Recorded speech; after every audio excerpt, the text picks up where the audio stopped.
வணக்கம். புதிய வாசிப்பு புதிய சிந்தனை நிகழ்ச்சிக்கு வரவேற்கிறோம். இன்றைய நிகழ்ச்சியில் தி பிரிண்ட் பத்திரிகையின் கட்டுரையை பார்க்க இருக்கிறோம். இரண்டாவது சூப்பர் பவராக எந்த ஒரு நாட்டையும் வளர்வதற்கு ட்ரம்ப் அனுமதிக்கலை அப்படின்றதை ஒட்டி இந்த கட்டுரை எழுதப்பட்டிருக்கு. திரு திராஜ் நய்யார் இந்த கட்டுரையை எழுதியிருக்கிறார். வாதிப்பதற்காக அரங்கத்திற்கு மூத்த பத்திரிகையாளர் திரு மணி வந்திருக்காங்க. வணக்கம். வணக்கம். ஒரே சூப்பர் பவர், ஏற்கனவே அமெரிக்கா ரஷ்யா என்ற இரண்டு சூப்பர் பவர்கள் இருந்தன. இப்போ ஒரே சூப்பர் பவர் என்ற அடிப்படையில் ட்ரம்ப்போட நடவடிக்கைகள் இருப்பதாக இந்த கட்டுரையை பார்க்குது. அதுதான் யதார்த்தமா? அப்படி தான் இருக்குது. இன்றைக்கி வல்லான் வகுத்ததே வாய்க்கால்னு ஆயிடுச்சு. உங்களுக்கு ரெண்டு சூப்பர் பவர் இருந்தப்போ கூட ஒரு செக்ஸ் அண்ட் பேலன்ஸ் இருந்தது. கட்டுரையாளரும் அதை சொல்கிறார். 1991 சோவியத் யூனியன் கொலாப்ஸ் ஆன பிறகு அது முடிஞ்சு போச்சு. இது மல்டிபோலார் வேர்ல்டுன்ற மாதிரி தோற்றம் இருந்தாலும் யூனிபோலார் வேர்ல்டு தான்.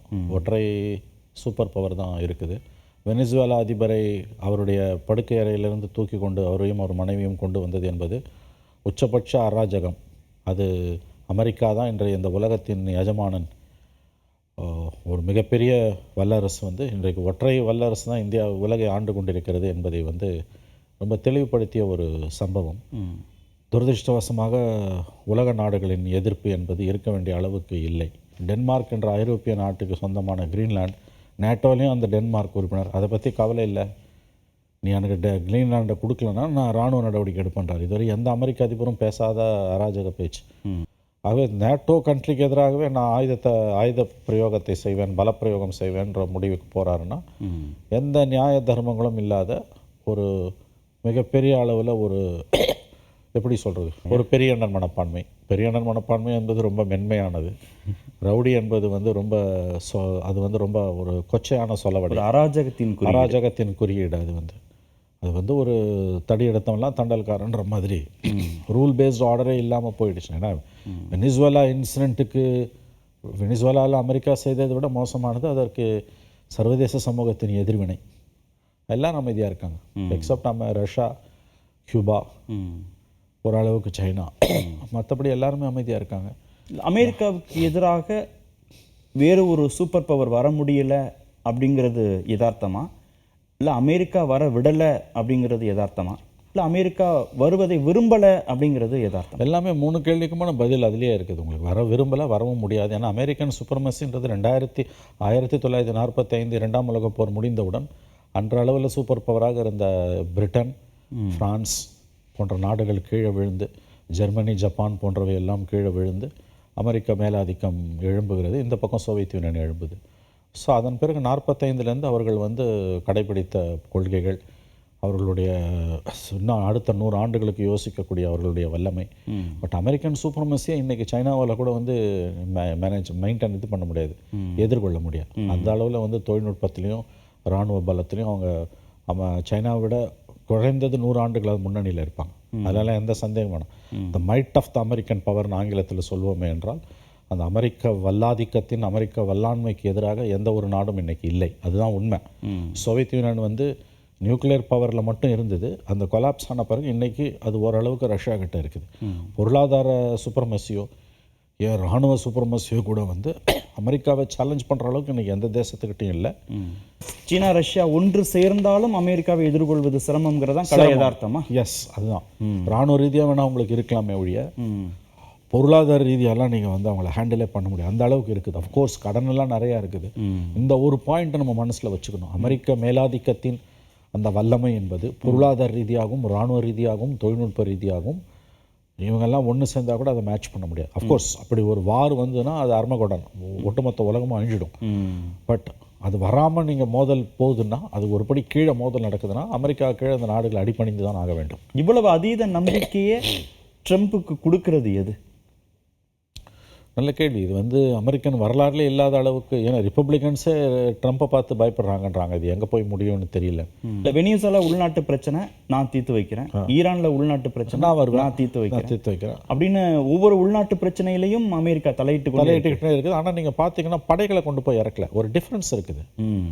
இப்போ நீங்கள் Obama லிபியாவை சூறையாடினார், George W Bush Nicaragua ஈராக்கை சூறையாடினார், ஆப்கானிஸ்தானை சூறையாடினார், ஜோ பைடன் இதை ஏமனை சூறையாடினார்.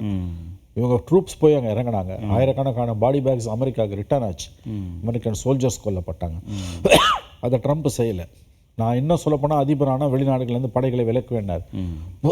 புதுசாக போக மாட்டேன்னாரு. அமெரிக்க இராணுவத்திற்கு செலவு செய்வதை ட்ரம்ப் விரும்பலை. இப்போ வெனிசுவேலா இன்சிடென்ட் கூட வந்து கத்தியின்றி யுத்தமின்றி ரத்தமின்றி யுத்தம் ஒன்று வருது, நாமக்கல் கவிஞர் பிள்ளை பாடினதான் ஞாபகம் வருது. ஒரு அமெரிக்கன் லைஃப் லாஸ் கூட இல்லை, அதிபரையை தூக்கின்னு வந்துட்டாங்க. நிகரகுவாவாக இருக்கட்டும், லிபியாவாக இருக்கட்டும், ஈராக்காக இருக்கட்டும், ஆயுத பிரயோகம் மூலமாக தான் அதை சாதிச்சு பண்ணாங்க. அமெரிக்கன் ட்ரூப்ஸ் ஆயிரக்கணக்கில் செத்தாங்க. இங்கே அது இல்லை. அப்போ அது அமெரிக்கன் பப்ளிக் மத்தியில் வந்து அது ஒரு வரவேற்பை பெறுவதற்கான வாய்ப்புகள் இருக்குது. இப்போ 2வது ஆண்டு அந்த இடைத்தேர்தல்கள் டெமோக்ராட்ஸ் தான் முன்னணியில் இருக்காங்கன்றாங்க. இது என்ன தாக்கத்தை ஏற்படுத்த போகுதுன்னு தெரியல. இது ஜனநாயக நாடுகளுடைய மௌனம் குறித்து நீங்க சொன்னீங்க. எஸ், கட்டுரையாளர் குறிப்பிட்ட இன்னொரு முக்கியமான விஷயம், ஐக்கிய நாடுகள் சபைக்கும் அமெரிக்காவுக்குமான இடைவெளி குறித்தும் ஒரு இடத்துல குறிப்பிடுகிறார். அவங்களாலே ஒன்றும் பண்ண முடியல. ஐக்கிய நாடுகள் சபை ஒரு பொம்மை சபையாக மாறி போச்சு. இந்த அளவுக்கு ஐக்கிய நாடுகள் சபை வந்து மௌனம் காப்பதும் ஒன்றுமே இல்லாமல் செயலிழந்து நிற்கிறது. வெனிசுவேலாவில் நடந்தது அட்டுழியத்தின் அராஜகத்தின் உச்சம். அமெரிக்கன் அளவுகோல்கள் படியே கூட வந்து அவங்க இப்படிலாம் பண்ணது கிடையாது. Except Noriega incident. அதான் அமெரிக்காவுடைய தொழில்நுட்ப வளர்ச்சி என்பது ஆர்டிஃபிஷியல் இன்டெலிஜென்ஸ் உட்பட அவர்கள் செய்து கொண்டிருக்கக்கூடிய முன்னேற்றம். நிலவில் போய் கால் பதித்திருக்கிறார்கள். எதற்கு? அங்கே போய் தொழிற்சாலைகள், அணு ஆயுத தொழிற்சாலைகளை ஏற்படுத்துவதற்கு. அந்த அளவுக்கு வந்து ஒரு சூப்பர் ஹியூமன் பிரெயினை டெவலப் பண்ணக்கூடிய ஒரு சுச்சுவேஷனில் நாளைக்கு எந்த தேசத்துக்கான அவங்க இந்த மாதிரி வந்து கபலீகரம் செய்ய முடியும் போது இது வந்து நினைத்து பார்ப்பதற்கே, கற்பனை செய்வதற்கே எட்டாத அளவுக்கு அபாயகரமானதாக அச்சமானது. அமெரிக்காவுக்கு எதிரான ஒரு சூப்பர் பவர் உருவாகிறதுல இருக்கக்கூடிய நடைமுறை சிக்கலை புரிந்து கொள்ள முடியுது. ஆனால் அமெரிக்காவுக்கு எதிராக உலக நாடுகள் ஒரு புள்ளியில் இணைகிறதுல என்ன நடைமுறை சிக்கல்? நடைமுறையில் சேர விட மாட்டான். ஏன்னா எல்லா இடத்துலையும் அவன் தான் மூக்க நோச்சிட்டு இருக்கான். அமெரிக்காவுக்கு எதிராக நீங்கள் வந்து ஒரு அலையன்ஸை கட்டமைக்கிறதுன்றது இனி அவ்வளவு சுலபமானதில்லை.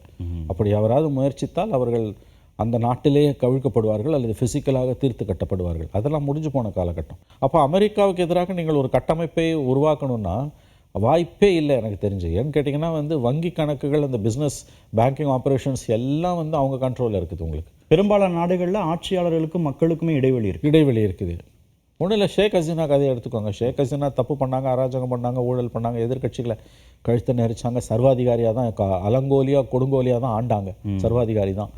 ஆனால் இந்த முடிவுக்கு காரணம் அமெரிக்கன் பேசஸ் அவங்க கொடுக்க மறுத்தாங்க. பங்களாதேஷில் குறிப்பிட்ட ஒரு பங்களாதேஷுக்கு சொந்தமான கடற்பரப்பில் இருக்கக்கூடிய ஒரு தீவை அமெரிக்காவுக்கு அந்த பெயர் மறந்துடுச்சுங்க. அந்த தீவை அமெரிக்கன் இன்ஃப்ளூயன்ஸுக்கு அமெரிக்காவுக்கு கொடுப்பதற்கு மறுத்த காரணத்தால் அவர் இன்றைக்கு இந்த கதிக்கு ஆளாகி இருக்கிறார்.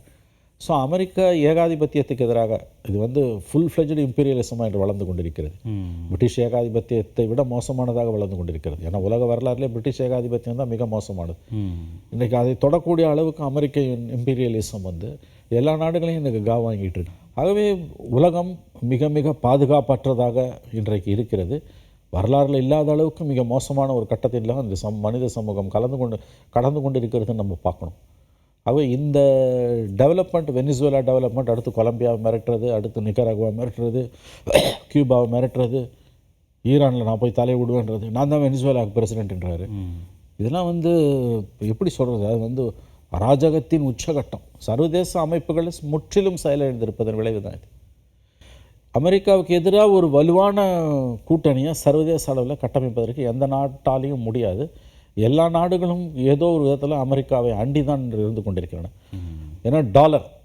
இன்னொரு விஷயம் என்னென்னு கேட்டிங்கன்னா, டீடாலரைசேஷன் தான் வந்து அமெரிக்காவோட வெனிசுவேலா அட்டாக்கு ஒரு காரணம்னு ஒரு தியரி வைக்கப்படுகிறது. பிரிக்ஸ் வந்து ஒரு காமன் கரன்சியை கொண்டு வரணும்னு பார்த்தாங்க, உங்களுக்கு தெரியும். அது நடந்ததுன்னா விளைவுகள் மோசமாக இருக்கும்னு ட்ரம்ப் தொடர்ந்து எச்சரித்துக்கிட்டு இருக்காரு. இந்தியா ரஷ்யாவிடமிருந்து வாங்கிய அந்த எண்ணெய்க்கு ஒரு பகுதி தன்னுடைய அந்த தொகையை சைனீஸ் கரன்சியில் செலுத்தியிருக்காங்க. இதெல்லாம் வந்து அவர்களால், அமெரிக்கன்ஸால் நினைத்து கூட பார்க்க முடியாது.